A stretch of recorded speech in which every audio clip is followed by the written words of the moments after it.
on my first day on duty. Among them, the delayed appointments of 6 judges and extinguish their dreams. The mass appeal of the bottom-up economic transformation agenda was due in large part and implementation strategy represented our national values in action. It was inclusive, promote the unity, stability, security, and development of our country began long. We must never be defined by our problems, and Kenya's destiny cannot be derailed. It is the strategy to support agricultural production through the sector, ranging from food and cash crops as well as livestock. We will have a countrywide farmer registration and fertilizer is selling at a low of 175 and a high of 175, depending on the brand. Disregard honourable members, by way of a message to the House dated 26 September 2023, His Excellency of our national values. Additionally, Article 1321C, Roman 3, accordingly, honourable members, I therefore wish to recognize the following guests as the Speaker as well. Her Excellency Dorcas, the Honourable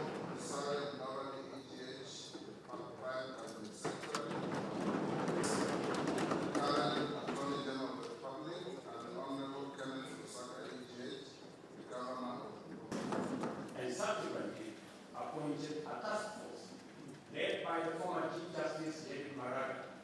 From the first day in office, we have worked hard every day, from division to inclusion and from status quo to the welcome.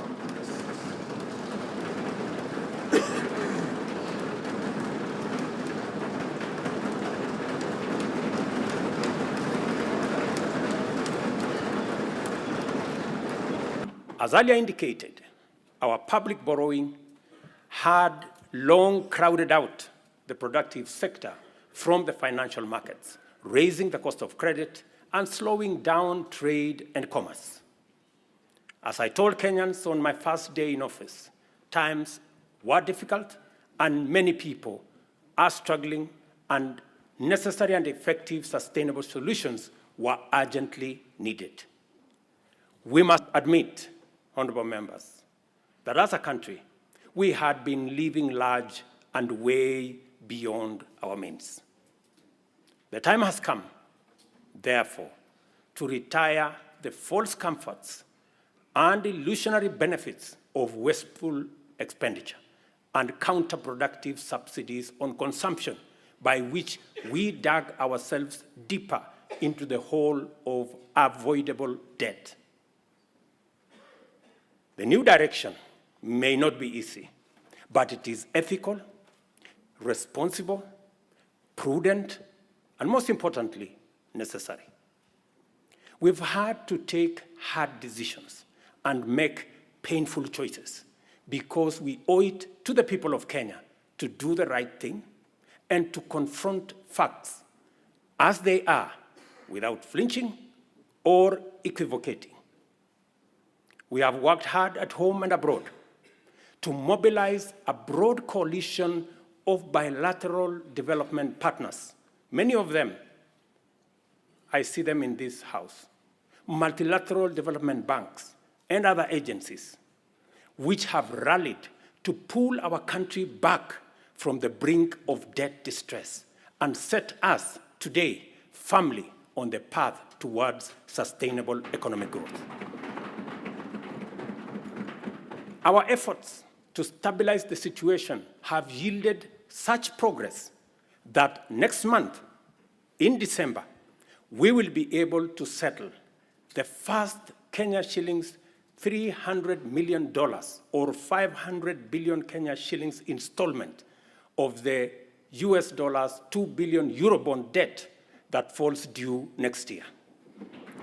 I can now confirm with confidence that we will and we shall pay the debt that has become a source of much concern to citizens markets, and our partners. Having said this, I further announce to the nation that our intention, consistent with sustained effort here and abroad, have enabled us to normalize our relations with the International Monetary Fund, the World Bank, the Africa Development Bank, and various development partners to such an extent that they are now working with us to implement the bottom-up economic transformation plan. As I earlier indicated, our public borrowing had long crowded our productive sector from the financial markets, raising the cost of credit and slowing down trade and commerce, especially the micro, small, and medium enterprises, including Mama Mboga.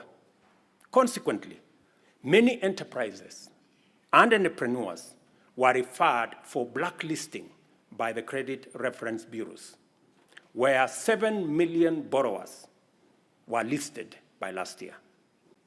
Our farmers are the best people to speak about the success of the fertilizer program. Yesterday, I spoke to several farmers in different parts of the country. Ms. Alice Nato, a single mother in a place called Milo in Bungoma, told me that the 2,500 fertilizer had doubled the yield in her farm from 52 bags of maize last year to 120 bags of maize this year. Another farmer, Mr. Albert Munyi from Embu, appreciated the impact of fertilizer subsidy had in his farm and asked me to work out a way that the fertilizer can be delivered closer to the farmers rather than at the National Cereals and Produce Board depot. I assured him that I will work with the governor of Embu and with all governors to actualize his proposal for him and for other farmers who believe the same.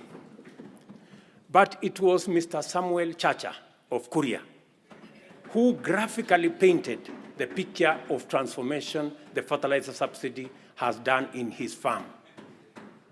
With a phrase that struck my mind, he simply told me, Mr. President, shamba yangu ina meta. Further, we have made adequate arrangements, including investment in necessary infrastructure to facilitate post-harvest management and to prevent post-harvest losses. 17 certified warehouses jointly managed by the National Cereals and Produce Board and the private sector owners with a combined capacity of 365 metric tons or 4,090 kilogram bags have been prepared in the maize growing areas. The National Cereals and Produce Board shall provide a subsidy maize drying service to farmers at a fixed cost, as was announced by the Minister, of Kenya shillings 70 per bag, which is a significant improvement from the previous rate of Kenya shillings 350 per bag.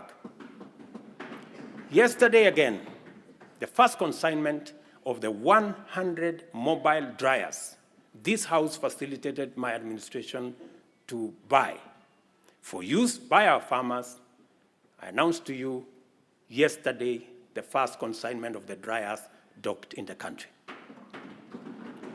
Additionally, we are enhancing dairy productivity for better farmer returns. The government working with milk processors, and I had a long conversation with them in Nakuru. We are mapping the country to ensure coolers are supplied where they are needed. Soon, farmers will be paid based on milk quality, boosting incomes, and they can also enjoy global market access. Our reforms in the coffee sector are bearing fruit, with our farmers set to earn 4 times advance pay for their crop from a low of 20 to now Kenya shillings 80, following the allocation of Kenya shillings 4 billion from the Coffee Cherry Fund that was ably facilitated by this House. coffee reforms regulations will give farmers the necessary representation and weight at the national coffee auction. It is my intention to make sure that the auction operates with farmers at the center of it. These measures are expected to aid ongoing efforts, including expanding production to new counties and double coffee output in the next 4 years. The government of Kenya is currently restructuring public sugar mills, expediting the leasing of 5 companies for rehabilitation and expansion to boost industry competitiveness before the Commercial Sugar Safeguards expire.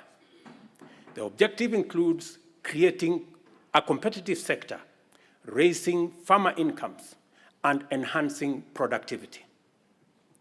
This House agreed with my cabinet that we waive Kenya shillings 117 billion non-performing debt for government-owned sugar factories, for which I am grateful to this House. This House also approved 1.7 billion shillings that will go into paying farmer arrears and other complications that arose out of the challenges our sugar sector was facing. I want to promise this House that in the next couple of weeks, we shall be dispersing that money so that farmers in the sugar growing area can go home for Christmas with their money.